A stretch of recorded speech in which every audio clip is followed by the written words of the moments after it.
Sometimes the people standing closest to you are the ones holding the knife. I grew up in a quiet neighborhood outside Charlotte, North Carolina, in a house my parents spent 30 years building. It wasn't a mansion. It wasn't some luxury estate with gates and a swimming pool. It was better. It was home. The kind of place where my father, Michael Caldwell, planted an oak tree in the backyard the year I was born. The kind of place where my mother, Linda, marked every Christmas morning by writing our names on old ornaments. When I was little, I used to tell my parents I would never leave. They always laughed. Everyone leaves eventually, sweetheart, my father would say. But a real home always waits for you. I never understood what he meant until years later. My parents weren't wealthy people. My father was an electrician. My mother worked as a school secretary. They saved every dollar carefully. They didn't buy expensive cars. They didn't take fancy vacations. But they did one thing that mattered. They paid off their house. Completely. Before my father passed away, he called me into the living room. His hands were shaking slightly, but his voice was calm. "Theresa," he said, handing me a folder, "this belongs to you now." I opened it. Inside were the property documents. The deed. A notarized gift letter. Everything. I looked at him, confused. "Dad, why are you giving me this?" He smiled. "Because your mother and I bought this house for one reason." "What reason?" "For you to always have a place where nobody can take anything from you." Those words stayed with me. I didn't know how important they would become. 3 years after my father died, I married Daniel Brooks. At first, Daniel was everything I thought I wanted. He was charming, hardworking, and protective. He had a way of making people feel important. But there was one person in his life who always came first. His mother, Victoria Brooks. From the moment I met her, I knew she wasn't ordinary.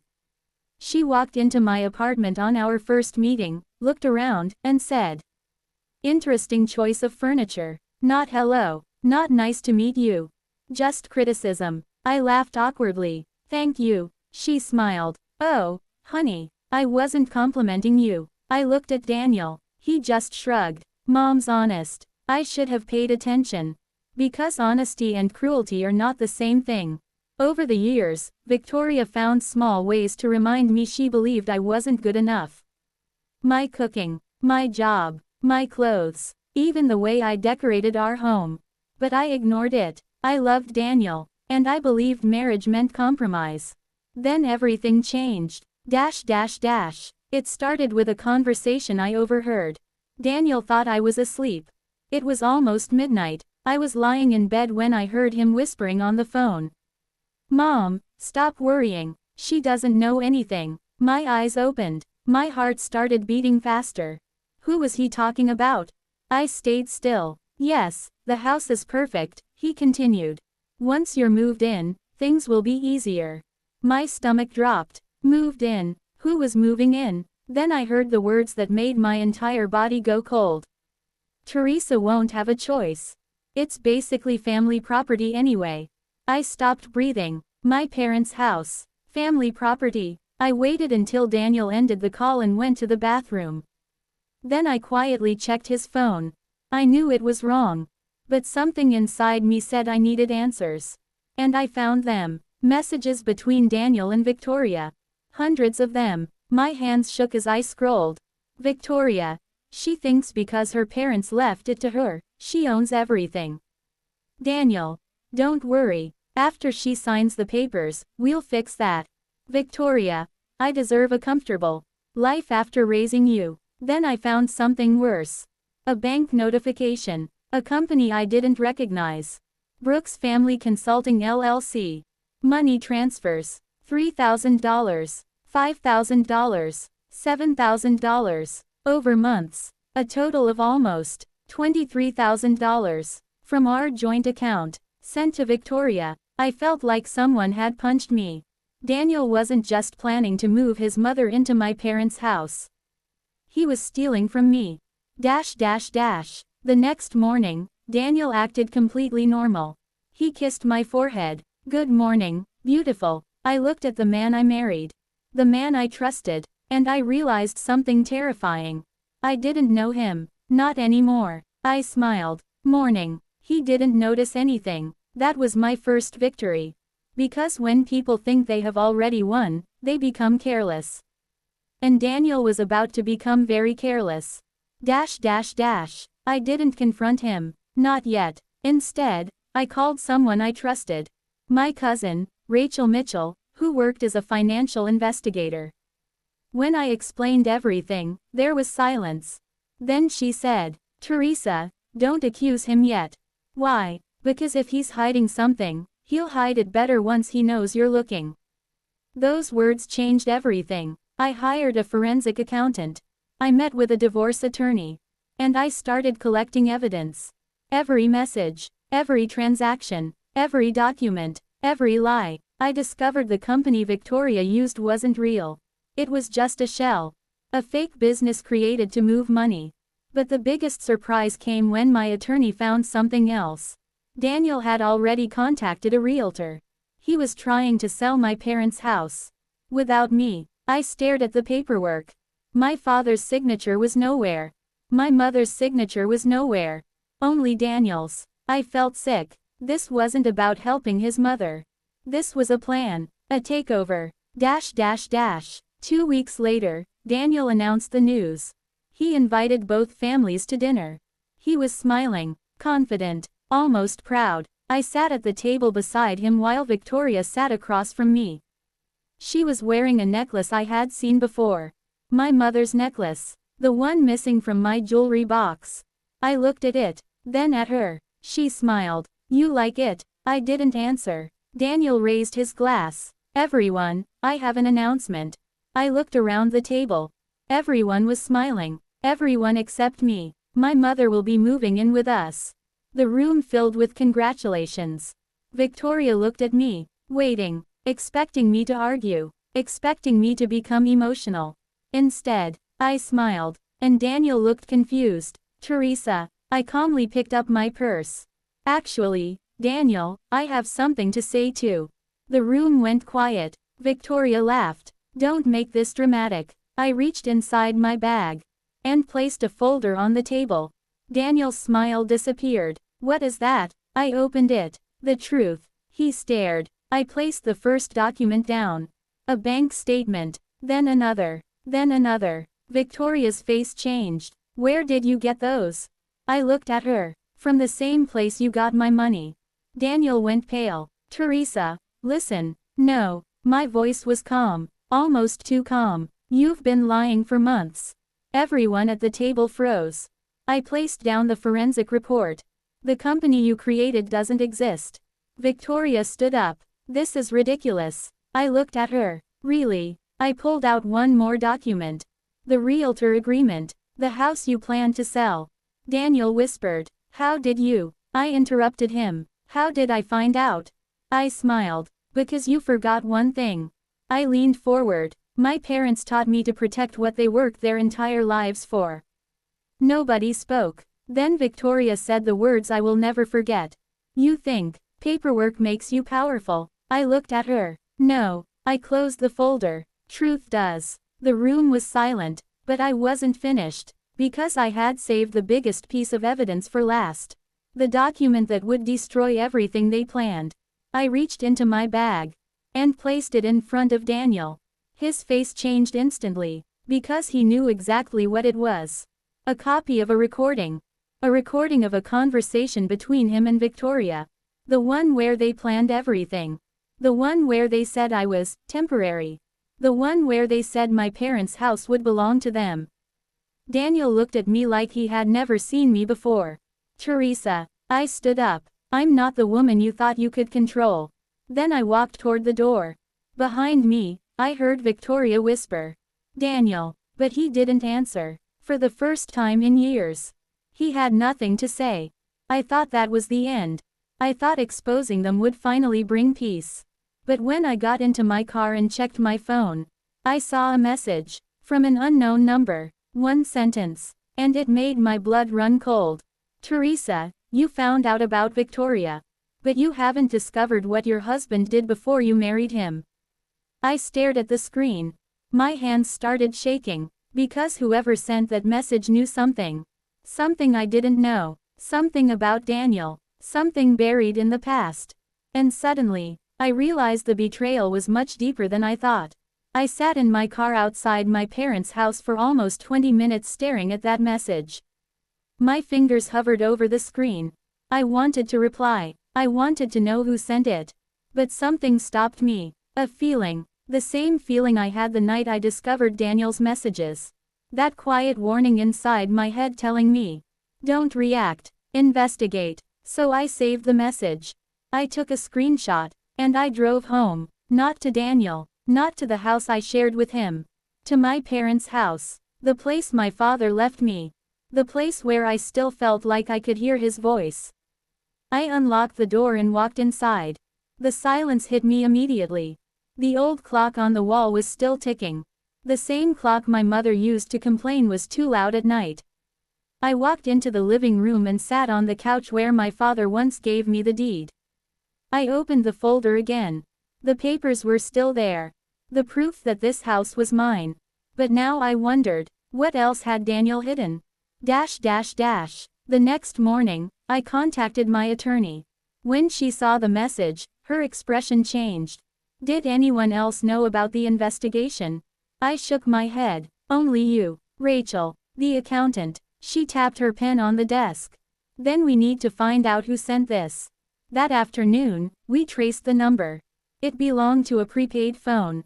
No name, no address, nothing. Whoever sent it wanted to stay invisible. And that scared me more than Daniel's betrayal.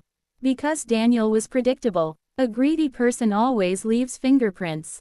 But whoever was behind that message was careful. 3 days later, Daniel came to my parents' house. I saw him through the window. He stood on the porch looking defeated. For a moment, I remembered the man I married. The man who held my hand when my father died. The man who promised me forever. Then I remembered the fake company. The stolen money. The lies. I opened the door. What do you want? His eyes were red. Theresa, please. I didn't move. You already said everything you needed to say. No, I didn't. He stepped closer. I made mistakes. I laughed quietly. Mistakes. I pointed toward the street. Mistakes are forgetting someone's birthday. My voice hardened. Taking $23,000 and trying to steal my parents' home as a decision. He looked down. Then he said something I didn't expect. I didn't know about the house plan. I stared at him. What? My mother told me she needed somewhere to live. She said she wanted to be close to us. He swallowed. She lied to me too. I almost believed him. Almost. But then I remembered the recording. The one where he said I was temporary. You knew enough. He looked away. And that silence answered everything. The divorce process started quickly. Daniel moved out. Victoria disappeared. For 2 weeks, I heard nothing. No calls. No messages. No threats. And that scared me. People like Victoria don't disappear because they give up. They disappear because they're planning. I was right. One night, I came home and noticed something strange. My front door was unlocked. I always locked it. Always. My heart started pounding. I slowly walked inside. The lights were off. The house was silent. I grabbed my phone, ready to call the police. Then I heard something. A sound from upstairs. A drawer opening. Someone was inside. I moved quietly toward the stairs. And then I heard a voice. A familiar voice. Looking for this. I froze. Victoria stepped out of my bedroom holding my father's old document box. I couldn't believe it. How did you get in? She smiled. The same way I always get what I want. She lifted the box. I take advantage of people who trust me. My fear turned into anger. Put that down. She laughed. You still don't understand, do you? She opened the box. I wasn't after the house. That sentence stopped me. What? She pulled out old papers. Your parents knew something. My heart raced. What are you talking about? She looked at me. Your father discovered Daniel's problems years ago. The room went cold. Daniel's problems. Victoria smiled. Your husband wasn't the perfect man you thought. She pulled out a letter. A gambling debt. I stared at the paper. Daniel's name was on it. The date was before our wedding. My hands started shaking. He promised he would change, Victoria said. He was drowning. I looked at her. And you helped him hide it? She looked offended. I protected my son. No. I stepped forward. You protected your control over him. For the first time, Victoria looked angry. Then I noticed something. She wasn't looking at the papers. She was looking for something else. You're not here for this. Her eyes shifted, just for a second, but I saw it. What are you looking for? She didn't answer. I walked closer. You came here for something specific. She laughed. You always were smarter than Daniel. Then she reached into her coat. My heart stopped. She pulled out an envelope. Old, yellow, with my father's handwriting, my father's name. I felt the air leave my lungs. Where did you get that? She smiled. Your father left a secret. She placed it on the table. One that could destroy everything. After Victoria left, I didn't open the envelope immediately. I was terrified. My father was the most honest person I knew. What secret could he possibly have? Finally, I opened it. Inside was a letter. Dear Theresa, if you're reading this, something has happened that made you question the people around you. I hope I'm wrong, but if I'm right, remember this. Not everyone who shares your blood shares your heart. I felt tears forming. My father knew. He knew someone would betray me. The letter continued. Years ago, he discovered Daniel had serious financial problems. He wanted to warn me. But Daniel begged him not to destroy our relationship. My father gave him a chance. A final chance. Then he wrote the words that broke me. I told Daniel if he ever hurt my daughter, I would make sure she was protected. I turned the page. The final paragraph said, I created a legal protection around the house. Theresa, no one can take what belongs to you. Not your husband, not his family, not anyone. I stared. My father had planned for this. Before I even knew I needed protection. The next day, I met my attorney. She read the letter. Then she smiled. Your father was very smart. What does it mean? She explained. Before he passed away, my father created a legal trust. The house wasn't just gifted to me. It was protected. Daniel had no claim. Victoria had no claim. Nobody did. But there was one more thing. The trust contained a clause. A condition. I looked at her. What condition? She slid the paper toward me. It said, if anyone attempts fraud or deception to obtain the property, all evidence must be preserved and submitted. My father didn't just protect the house. He protected me. Months later, the truth came out. The investigation revealed Victoria had done this before. Not with houses. With money. She had manipulated people for years. Daniel's debts. The fake company. Everything was connected. Daniel lost everything. His reputation. His career. His marriage. But the most painful part? He finally admitted he knew. He knew Victoria planned to move into my house. He knew about the money. He just believed I would forgive him. Because I always had before. A year later, I stood in my parents' backyard. The oak tree my father planted was taller now. I touched the trunk, and I smiled. For so long, I thought I was fighting to keep a house. But I was wrong. I was fighting to keep the promise my parents made to me. That I would always have a place where I was safe. My phone buzzed. A message. From Daniel. The last message I ever received from him. It said, I lost everything because of my choices. I hope someday you understand I really loved you. I stared at the screen. Then I typed one reply. Love without honesty is just another way to hurt someone. And I deleted the message. Because some doors aren't meant to be reopened. Some chapters are meant to end. I walked back into my parents' house. The house everyone tried to take from me.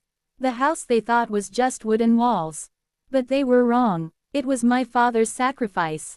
My mother's love. My childhood. My future. And no one could ever steal that.